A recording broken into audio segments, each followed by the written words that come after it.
Hello दोस्तों, unity edu classes में आप सबका स्वागत है। कैसे हैं आप सब लोग? उम्मीद करती हूँ सभी लोग स्वस्थ एवं मस्त होंगे। तो जो भी भाई बहन जो हैं किसी भी कॉम्पिटिटिव एग्ज़ाम की परीक्षा की तैयारी कर रहे हैं जिसमें पॉलिटी सिलेबस में है, पॉलिटी का क्वेश्चन उसमें आता है, उन लोगों के लिए बहुत ही महत्वपूर्ण क्लास है। तो सब लोग जो है इस क्लास को देखें, पसंद आए तो लाइक करें, कमेंट सेक्शन में डाउट को बताएं, अपना कमेंट में डाउट पूछें और चैनल को सब्सक्राइब करें, क्योंकि यहाँ पे आप सबको डेली जो है PYQ मिलेगा। और सब्जेक्ट वाइज सभी सब्जेक्ट का, वो पहले आर्ट का हो जाएगा, पॉलिटी के बाद हिस्ट्री और पॉलिटी का हम लोग PYQ कर रहे हैं, उसके बाद हम लोग साइंस का PYQ करेंगे। तो जो लोग भी BSSC BPSC BPSC TRE या UP टेट किसी भी एग्ज़ाम की तैयारी कर रहे हैं उन सब के लिए बहुत ही महत्वपूर्ण क्लास है। यहाँ पे आप लोगों को पूरा PYQ मिलेगा एक ही क्लास में, एक ही चैनल पर। तो सभी लोग जो हैं क्लास को ज़रूर देखें और कमेंट में अपना डाउट पूछें। तो आज का क्लास हम लोग शुरू करते हैं। पिछली कक्षा जो हम लोग क्लास किए थे उसमें 74 क्वेश्चन का हम लोग PYQ कर लिए हैं। तो आज का क्लास हम लोग शुरू करते हैं 75 नंबर क्वेश्चन से। तो हम लोग का आज का पहला क्वेश्चन है, उच्च न्यायालय के न्यायाधीश किसके द्वारा नियुक्त किए जाते हैं? पहला दिया है राज्यपाल, दूसरा है भारत के मुख्य न्यायाधीश, तीसरा है भारत के राष्ट्रपति, चौथा है प्रधानमंत्री। तो इसमें से कौन सा आंसर सही होगा? आप लोग भी कमेंट में बताएं। तो जो है 75 का जो है तीसरा आंसर सही होगा, भारत के राष्ट्रपति। उच्च न्यायालय के न्यायाधीश जो है की नियुक्ति भारत के राष्ट्रपति करते हैं। ये BSSC प्रखंड सांख्यिकी पर्यवेक्षक अन्वेषक सहायक परीक्षा 2010 में ये सब क्वेश्चन पूछा हुआ है, आप लोग देख सकते हैं। नेक्स्ट क्वेश्चन है, राज्यसभा में राष्ट्रपति द्वारा मनोनीत सदस्यों की संख्या होती है? ये बहुत आसान क्वेश्चन है। देखिए, ये भी BSSC प्रखंड सांख्यिकी परीक्षा में पूछा है 2010 में। इसमें ऑप्शन दिया है 2, दूसरा ऑप्शन में दिया है 10, तीसरा में दिया है 12, चौथा में दिया है 8। तो इसका आंसर होगा तीसरा 12। राज्यसभा में राष्ट्रपति है 12 सदस्यों को मनोनीत कर सकते हैं। नेक्स्ट क्वेश्चन है, बलवंत राय मेहता समिति का गठन वर्ष है? यानी बलवंत राय मेहता समिति का गठन 4 ऑप्शन में से कब हुआ था? तो 4 ऑप्शन दिया है 1950 ईस्वी, दूसरा है 1956 ईस्वी, तीसरा है 1986 ईस्वी, चौथा है 1980 ईस्वी। इसमें से कौन सा ऑप्शन सही होगा? तो इसमें से ऑप्शन दूसरा सही होगा, 1956 ईस्वी में बलवंत राय मेहता समिति का गठन हुआ था। आंसर होगा 2। नेक्स्ट क्वेश्चन है, भारतीय संविधान सभा ने भारतीय राष्ट्रीय ध्वज की रूपरेखा को अंगीकार किया? तो कब अंगीकार किया था? पहला है 23 अगस्त 1947 को, दूसरा है 13 सितंबर 1947 को, चौथा है तीसरा है 15 अगस्त 1947 को, चौथा है 22 जुलाई 1947 को। ये BSSC सचिवालय सहायक परीक्षा 2011 में पूछा हुआ प्रश्न है। तो इसका आंसर दीजिए लोग कि भारतीय राष्ट्रीय ध्वज की रूपरेखा को कब अंगीकृत किया था भारतीय संविधान सभा ने? तो इसका आंसर होगा चौथा, 22 जुलाई 1947 को। नेक्स्ट क्वेश्चन है, उस राज्य का नाम बताइए जहां से भारत का प्रथम राष्ट्रपति चुना गया? आप लोग जानते हैं कि भारत के राष्ट्रपति, प्रथम राष्ट्रपति जो थे वो डॉक्टर राजेंद्र प्रसाद थे। तो ये क्वेश्चन यही पूछ रहा है कि वो कहाँ के थे, यानी किस राज्य से संबंधित थे। पहला है उत्तर प्रदेश, दूसरा है मध्य प्रदेश, तीसरा है पश्चिम बंगाल, चौथा है बिहार। तो इसका आंसर बताएं आप लोग। ये भी BSSC सचिवालय सहायक परीक्षा 2011 में पूछा हुआ प्रश्न है। तो इसका आंसर होगा 4, बिहार। बिहार से संबंधित हुए। नेक्स्ट क्वेश्चन है, निम्नलिखित में से कौन सा आयोग सर्वप्रथम भारत के संविधान की किसी धारा के अंतर्गत किसी निश्चित प्रावधान के अनुपालन में स्थापित किया गया? इसमें 4 ऑप्शन दिया है। पहला है विश्वविद्यालय अनुदान आयोग, दूसरा है राष्ट्रीय मानवाधिकार आयोग, तीसरा है चुनाव आयोग, चौथा है केंद्रीय सतर्कता आयोग। तो इसमें से कौन सा ऑप्शन सही होगा? तो इसमें तीसरा होगा, चुनाव आयोग। नेक्स्ट क्वेश्चन है, 1946 में गठित अंतरिम सरकार में डॉक्टर राजेंद्र प्रसाद किस विभाग के मंत्री थे? जो 1946 में अंतरिम सरकार का गठन हुआ था उसमें पूछ रहा है राजेंद्र प्रसाद किस विभाग के मंत्री थे। पहला है रक्षा मंत्री, दूसरा है विदेश मामले तथा राष्ट्रमंडल संबंध, तीसरा है खाद्य एवं कृषि मंत्री, चौथा है उपयुक्त में से कोई नहीं। ये भी BSSC सचिवालय सहायक परीक्षा 2011 में पूछा हुआ प्रश्न है। तो इसका आंसर आप लोग बताएं। इसमें तीसरा होगा, खाद्य एवं कृषि। उस टाइम जो थे वो खाद्य एवं कृषि विभाग के मंत्री थे। नेक्स्ट क्वेश्चन है, वैज्ञानिक तथा औद्योगिक अनुसंधान परिषद का अध्यक्ष कौन है? पहला है भारत का राष्ट्रपति, दूसरा है भारत का उपराष्ट्रपति, तीसरा है भारत का प्रधानमंत्री, चौथा है केंद्रीय मंत्री केंद्रीय मंत्री विज्ञान एवं प्रौद्योगिकी। ये भी सचिवालय सहायक परीक्षा में पूछा हुआ प्रश्न। इस चारों में से कौन सा होगा? वैज्ञानिक तथा औद्योगिक अनुसंधान परिषद का अध्यक्ष कौन होता है? तो इसमें से तीसरा ऑप्शन सही होगा, भारत का प्रधानमंत्री। नेक्स्ट क्वेश्चन है, राजनीति का निम्नलिखित में से कौन सा एक दिशा निर्देश सिद्धांत महात्मा गांधी के दर्शन से जुड़ा है? तो राजनीति के जो है कौन से सिद्धांत महात्मा गांधी के दर्शन से जुड़े हैं? चार ऑप्शन दिया है। पहला है धन का एक समान वितरण, दूसरा है ग्राम पंचायतों की स्थापना, तीसरा है प्रबंधन में श्रमिकों की भागीदारी, चौथा है अंतर्राष्ट्रीय विवादों का शांतिपूर्ण समाधान। ये बीएसएससी सचिवालय सहायक परीक्षा 2011 में पूछा हुआ प्रश्न है। इसका आंसर आप लोग कमेंट सेक्शन में करें। तो इसका आंसर होगा दूसरा, ग्राम पंचायतों की स्थापना। राज्य की नीति निदेशक तत्व में दिया हुआ है, जो कि गांधी जी के दर्शन से जुड़ा हुआ है, ग्राम पंचायत की स्थापना। आंसर 2 होगा। नेक्स्ट क्वेश्चन है, भारतीय संविधान में कितने अध्याय हैं? पहला है 4, दूसरा है 16, तीसरा है 22, चौथा है 12। इसमें से कौन सा सही होगा? इसमें से तीसरा सही होगा, 22। भारतीय संविधान में कुल 22 अध्याय हैं। नेक्स्ट क्वेश्चन है, भारतीय सरकार द्वारा दोहरी नागरिकता कब स्वीकृत की गई? तो इसमें ऑप्शन दिया है, थोड़ा डाउटफुल क्वेश्चन है, इसको हम लोग बाद में करेंगे। नेक्स्ट क्वेश्चन है, भारतीय संविधान में स्वतंत्रता का अधिकार से संबंधित जो है आर्टिकल की है। भारतीय संविधान में स्वतंत्रता का अधिकार से संबंधित आर्टिकल इसमें से कौन सा है? पहला है 12, दूसरा है 15, तीसरा है 17, चौथा है 19। तो इसका आंसर आप लोग दें। तो इसका आंसर होगा 19। स्वतंत्रता का अधिकार के बारे में आर्टिकल 19 में दिया हुआ है, तो इसका ऑप्शन 4 सही होगा, 19। आरटीआई कानून किस वर्ष प्रभावी हुआ? पहला ऑप्शन दिया है 2005 में, दूसरा है 2010 में, तीसरा है 2000 में, चौथा है 2007 में। तो इसमें से कौन सा आंसर सही होगा? तो इसमें से पहला आंसर सही होगा, आरटीआई कानून जो है 2005 में प्रभावी हुआ था। नेक्स्ट क्वेश्चन है, भारतीय संसद के संयुक्त अधिवेशन की अध्यक्षता कौन करता है? पहला है राष्ट्रपति, दूसरा है उपराष्ट्रपति, तीसरा है स्पीकर लोकसभा, चौथा है लोकसभा में विपक्षी नेता।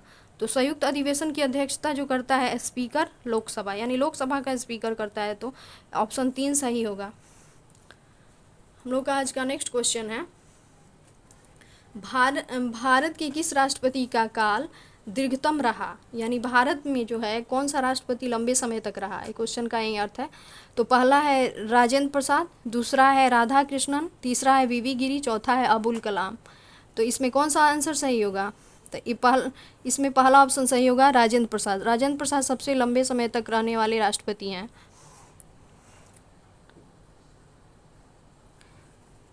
नेक्स्ट क्वेश्चन है, किस संशोधन द्वारा पंचायतों को संवैधानिक दर्जा दिया गया? पहला है 70वां, दूसरा दिया है 60वां, तीसरा है 73वां, चौथा है 97वां। तो 73वां संविधान संशोधन द्वारा पंचायतों को संवैधानिक दर्जा मिला था। तो ऑप्शन 3 सही होगा। ये भी बीएसएससी प्रवर्तक और निरीक्षक परीक्षा 2012 में पूछा हुआ प्रश्न है। नेक्स्ट क्वेश्चन है, राष्ट्रपति अपना त्याग पत्र देते हैं। पहला है मुख्य चुनाव आयुक्त को, कि दूसरा है प्रधानमंत्री को, तीसरा है उपराष्ट्रपति को, चौथा है लोकसभा के स्पीकर को। तो जो राष्ट्रपति हैं अपना त्याग पत्र किसको देते हैं? तो इसमें होगा आंसर तीसरा, उपराष्ट्रपति को। राष्ट्रपति अपना त्यागपत्र उपराष्ट्रपति को देते हैं। नेक्स्ट क्वेश्चन है, भारत के सर्वोच्च न्यायालय के न्यायाधीश की सेवानिवृत्ति आयु है? पहला है 62 वर्ष, दूसरा है 65 वर्ष, तीसरा है 58 वर्ष, चौथा है 60 वर्ष। तो भारत के सर्वोच्च न्यायालय के न्यायाधीश की सेवानिवृत्ति की आयु कितनी है इसमें से? तो इसमें से दूसरा ऑप्शन सही होगा, 65 वर्ष। नेक्स्ट क्वेश्चन है, स्वतंत्र भारत के प्रथम गृह मंत्री कौन थे? पहला है जवाहरलाल नेहरू, दूसरा है वल्लभ भाई पटेल, तीसरा है BR अम्बेडकर, चौथा है सरोजनी नायडू। इसका आंसर होगा वल्लभ भाई पटेल। स्वतंत्र भारत के प्रथम गृह मंत्री वल्लभ भाई पटेल थे। ये भी बीएसएससी उत्पाद और निरीक्षक परीक्षा 2012 में प्रश्न पूछा हुआ है। नेक्स्ट क्वेश्चन है, भारत के राष्ट्रपति के चुनाव के लिए कौन सी योग्यता आवश्यक नहीं है? पहला है भारत का नागरिक, दूसरा है 35 वर्ष से अधिक आयु, तीसरा है लोकसभा का सदस्य, चौथा है कोई लाभकारी पद का अधिकारी ना हो। ये 4 ऑप्शन दिया हुआ है। इसमें से जो पूछ रहा है कि योग्यता नहीं है राष्ट्रपति के चुनाव के लिए, तो बाकी सब भारत का नागरिक होना चाहिए, 35 वर्ष से अधिक आयु, और कोई लाभ के पद का अधिकारी ना हो, ये 3 सही है। ये 3 योग्यता होनी चाहिए राष्ट्रपति चुनाव के लिए। लेकिन लोकसभा का जो सदस्य है, तीसरा ऑप्शन ये गलत है, क्योंकि लोकसभा का सदस्य होना ये योग्यता नहीं है राष्ट्रपति के चुनाव के लिए। तो ऑप्शन 3 सही होगा, लोकसभा का सदस्य। नेक्स्ट क्वेश्चन है, शारदा अधिनियम संबंधित है। पहला है विधवा विवाह पुनर्विवाह से, दूसरा है बाल मजदूरी से, तीसरा है अंतर्जातीय विवाह से, चौथा है बाल विवाह से। ये भी बीएसएससी उत्पाद अवर निरीक्षक परीक्षा 2012 में पूछा हुआ प्रश्न है। तो शारदा अधिनियम किससे संबंधित है? इसका आंसर 4 होगा, बाल विवाह से। शारदा अधिनियम जो है बाल विवाह से संबंधित है। हम लोग का आज का नेक्स्ट क्वेश्चन है,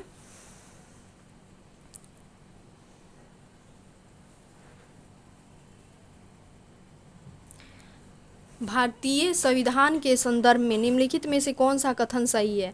पहला है यह पूर्ण रूप से ब्रिटिश संविधान पर आधारित है। दूसरा है यह भारत सरकार के एक्ट 1935 के आधार पर केवल बनाया गया है। तीसरा है यह विभिन्न संविधानों का मिश्रण है। चौथा ऑप्शन है यह मौलिक है। तो चारों में से कौन सा सही होगा? भारतीय संविधान के संदर्भ में कौन सा इसमें से सही होगा? ये बीएसएससी ऑडिटर परीक्षा 2012 में पूछा हुआ प्रश्न है। तो इसका आंसर होगा तीसरा, यह विभिन्न संविधानों का मिश्रण है। नेक्स्ट क्वेश्चन है, भारत के संसदीय रूप में राज्य की वास्तविक शक्ति में निहित है। तब जो है सरकार के संसदीय रूप में राज्य को वास्तविक शक्ति में निहित है किसमें? पहला दिया है मंत्रिपरिषद जिसकी अध्यक्षता प्रधानमंत्री के द्वारा हो, दूसरा है राष्ट्रपति, तीसरा है सरकार, चौथा है संसद। तो ये भी बीएसएससी ऑडिटर परीक्षा 2012 में पूछा हुआ प्रश्न है। इसका आंसर होगा पहला, मंत्रिपरिषद जिसकी अध्यक्षता प्रधानमंत्री के द्वारा हो। नेक्स्ट क्वेश्चन है, शब्द सोशलिस्ट माने सोशलिस्ट जो शब्द है वो भारतीय संविधान की प्रस्तावना में जोड़ा गया था, इसका मुख्य उद्देश्य क्या है? तो सोशलिस्ट शब्द का मुख्य उद्देश्य क्या है? पहला है आर्थिक और राजनीतिक स्थिति में असमानता को समाप्त करने, दूसरा है राजनीतिक और धार्मिक मामलों में असमानता को समाप्त करने, तीसरा है आय और स्थिति में असमानता को समाप्त करने और जीवन में मानकों को, चौथा है वर्ग आधारित समाज को समाप्त करने में। तो इस चारों में से कौन सा ऑप्शन सही होगा? ये भी बीएसएससी ऑडिटर परीक्षा 2012 में पूछा हुआ प्रश्न है। तो इसका आंसर होगा पहला, आर्थिक और राजनीतिक स्थिति में असमानता को समाप्त करना। सोशलिस्ट शब्द का यही अर्थ है। नेक्स्ट क्वेश्चन है कि अस्पृश्यता को समाप्त कर दिया है और अपने अभ्यास करने के लिए दंडनीय है। तो इसमें से कौन सा आर्टिकल जो है अस्पृश्यता को समाप्त करता है और उसके लिए दंडनीय प्रावधान करता है? तो पहला है अनुच्छेद 15, दूसरा है अनुच्छेद 16, तीसरा है अनुच्छेद 17, चौथा है अनुच्छेद 15 का 4। ये भी बीएसएससी ऑडिटर परीक्षा 2012 में पूछा हुआ प्रश्न है। तो इसका आंसर कौन सा होगा? तो इसका आंसर होगा तीसरा, अनुच्छेद 17। अनुच्छेद 17 जो है अस्पृश्यता को समाप्त करता है। कौन भारत के राष्ट्रपति के विरुद्ध अभियोग की कार्यवाही चला सकते हैं? महाभियोग की, मतलब इसमें पूछ रहा है कि कौन भारत के राष्ट्रपति के विरुद्ध में महाभियोग की कार्यवाही चला सकते हैं। 4 ऑप्शन है, पहला है केवल लोकसभा, दूसरा है राज्यसभा, तीसरा है कोई भी विधानसभा, चौथा है संसद का कोई भी सदन। तो ये भी बीएसएससी ऑडिटर परीक्षा 2012 में पूछा हुआ प्रश्न है। तो इसमें भी चौथा होगा, संसद का कोई भी सदन। संसद के किसी भी सदन में राष्ट्रपति के विरुद्ध महाभियोग की कार्यवाही चलाई जा सकती है। तो ये 100 क्वेश्चन हम लोग पूरा कर लिए। अब हम लोग का नेक्स्ट क्वेश्चन है 101वां, कौन राज्यसभा का सदस्य था जब वह पहली बार भारत का प्रधानमंत्री नियुक्त हुआ? पहला है लाल बहादुर शास्त्री, दूसरा है इंदिरा गांधी, तीसरा है मोरारजी देसाई, चौथा है चरण सिंह। इसमें कौन सा सही होगा? ये भी बीएसएससी ऑडिटर परीक्षा 2012 में पूछा हुआ प्रश्न है। तो इसका आंसर सही होगा पहला, लाल बहादुर शास्त्री। ये राज्यसभा के सदस्य थे पहले। नेक्स्ट क्वेश्चन है, भारत में राज्य के मुख्यमंत्री राष्ट्रपति चुनाव में मतदान के लिए पात्र नहीं है यदि, पूछ रहा है कि मुख्यमंत्री राष्ट्रपति के चुनाव में मतदान के लिए पात्र कब नहीं है? तो पहला है यदि वह स्वयं ही प्रत्याशी हो, दूसरा है उसे राज्य की विधानसभा में अपना बहुमत सिद्ध करना होगा, तीसरा है उसे राज्य की विधान परिषद का सदस्य होना चाहिए, चौथा है यदि वह कार्यवाहक मुख्यमंत्री हो। ये भी बीएसएससी ऑडिटर परीक्षा 2012 में पूछा हुआ प्रश्न है। तो इसमें से तीसरा होगा उसे राज्य की विधान परिषद का सदस्य होना चाहिए, तो पात्र नहीं होगा चुनाव के लिए, चुनाव में मतदान के लिए। नेक्स्ट क्वेश्चन है लोकसभा का प्रथम अध्यक्ष कौन था? पहला है जीवी मावलंकर, दूसरा है पी उपेंद्र, तीसरा है अनंत शयानम आयंगर, चौथा है हुकुम सिंह। ये भी बीएसएससी ऑडिटर परीक्षा 2012 में पूछा हुआ प्रश्न है। तो इसका आंसर सही होगा जीवी मावलंकर। लोकसभा का प्रथम अध्यक्ष जीवी मावलंकर थे। नेक्स्ट क्वेश्चन है सार्वजनिक खाता समिति का अध्यक्ष है? पहला है केंद्रीय मंत्रिमंडल द्वारा चयनित, दूसरा है लोकसभा अध्यक्ष द्वारा नियुक्त, तीसरा है राष्ट्रपति द्वारा नियुक्त, चौथा है पीएससी के सदस्यों द्वारा चयनित। ये भी ऑडिटर परीक्षा 2012 में पूछा हुआ प्रश्न है। तो इसका आंसर होगा दूसरा, लोकसभा अध्यक्ष द्वारा नियुक्त। जो सार्वजनिक खाता समिति का अध्यक्ष है वो लोकसभा अध्यक्ष द्वारा नियुक्त होता है। उच्च न्यायालय के जजों न्यायाधीशों की संख्या कौन निर्धारित करता है? जो उच्च न्यायालय के न्यायाधीश होते हैं तो उनकी संख्या कौन निर्धारित करता है? पहला दिया है राज्य सरकार या राष्ट्रपति या राज्य विधायिका या कोई भी नहीं। तो ये चारों ऑप्शन में से कौन सा सही होगा? इसमें से दूसरा सही होगा, राष्ट्रपति। राष्ट्रपति जो है जजों की संख्या निर्धारित करते हैं। तो ये भी बीएसएससी ऑडिटर परीक्षा 2012 में पूछा गया प्रश्न है। नेक्स्ट क्वेश्चन है कि राज्यपाल द्वारा अनुमोदित है? पहला है संसद, दूसरा है राष्ट्रपति, तीसरा है राज्य विधायिका, चौथा है कोई भी नहीं। ये भी बीएसएससी ऑडिटर परीक्षा 2012 में पूछा गया प्रश्न है। तो इसका आंसर होगा तीसरा, राज्य विधायिका। राज्यपाल द्वारा अनुमोदित होता है राज्य विधायिका। आज का नेक्स्ट क्वेश्चन है हम लोग का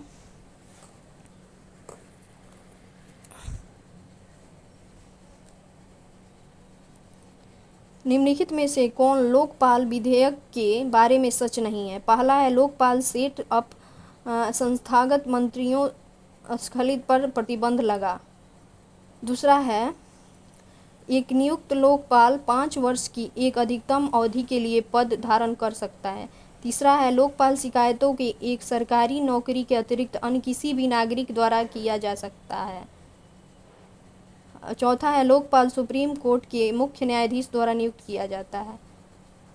तो कह रहा है ना कि ये क्वेश्चन में पूछ रहा है यहीं कि लोकपाल विधेयक के बारे में सच नहीं है। इसमें से 4 ऑप्शन दिया, इसमें से 3 ठो लोकपाल विधेयक के लिए सच होगा और एक ऐसा ऑप्शन दिया है जो लोकपाल विधेयक के लिए सच नहीं है। तो इसमें से कौन सा लोकपाल विधेयक के लिए सच ऑप्शन नहीं है? तो इसमें से होगा चौथा, लोकपाल सुप्रीम कोर्ट के मुख्य न्यायाधीश द्वारा नियुक्त किया जाता है, यह गलत है। लोकपाल जो सुप्रीम कोर्ट के मुख्य न्यायाधीश के द्वारा नियुक्त नहीं किया जाता है। तो यही ऑप्शन जो है गलत होगा, सही होगा यानी यहाँ पे, क्योंकि ये गलत पूछ रहा है तो ये जो है यही सही ऑप्शन होगा, निगेटिव पूछ रहा है इसलिए। और सब जो है लोकपाल के विधेयक के बारे में सही है, 1 2 3 वाला जो 3 ऑप्शन है वो सही है। नेक्स्ट क्वेश्चन है भारतीय विदेश नीति बहुत से सिद्धांतों पर आधारित है, इसमें से एक है। पहला है पंचशील, दूसरा है सत्यमेव जयते, तीसरा है जियो और जीने दो, चौथा है वसुधैव कुटुंबकम। तो भारतीय विदेश नीति ये चारों सिद्धांत में से किस पे आधारित है? ये भी बीएसएससी ऑडिटर परीक्षा 2012 में पूछा हुआ प्रश्न है। तो इसका आंसर आप लोग कमेंट सेक्शन में दें, बहुत अच्छा प्रश्न है ये। तो इसका पहला होगा पंचशील, भारत की विदेश नीति जो है पंचशील पे आधारित थी। ये पहले का क्वेश्चन है। नेक्स्ट क्वेश्चन है यह राजनीतिज्ञ कभी दूर संचार विभाग के कार्यवाहक मंत्री नहीं रहे। इसमें नाम दिया है, उसमें पूछ रहा है ये कौन राजनीतिज्ञ है, चारों नाम में से कौन है जिन्होंने दूर संचार विभाग के कार्यवाहक मंत्री नहीं रहे। पहला है ए राजा, दूसरा है प्रमोद महाजन, तीसरा है सी नारायणन, चौथा है कपिल सिब्बल। ये भी बीएसएससी सीजीएल मुख्य परीक्षा 2013 का प्रश्न है ये। तो इसका आंसर सही होगा पहला, ए राजा जो थे दूर संचार विभाग के कार्यवाहक मंत्री नहीं रहे और सारे लोग रहे। नेक्स्ट क्वेश्चन है पंडित जवाहरलाल नेहरू इस समय तक प्रधानमंत्री थे। 4 ऑप्शन दिया है, इसमें पूछ रहा है कि किस समय तक प्रधानमंत्री थे। तो पहला है 1984, दूसरा है 1964, तीसरा 1974, चौथा है 1954। ये भी बीएसएससी सीजीएल परीक्षा 2013 का प्रश्न है। तो इसका आंसर बताएं आप लोग। तो इसमें से दूसरा होगा 1964 तक जवाहर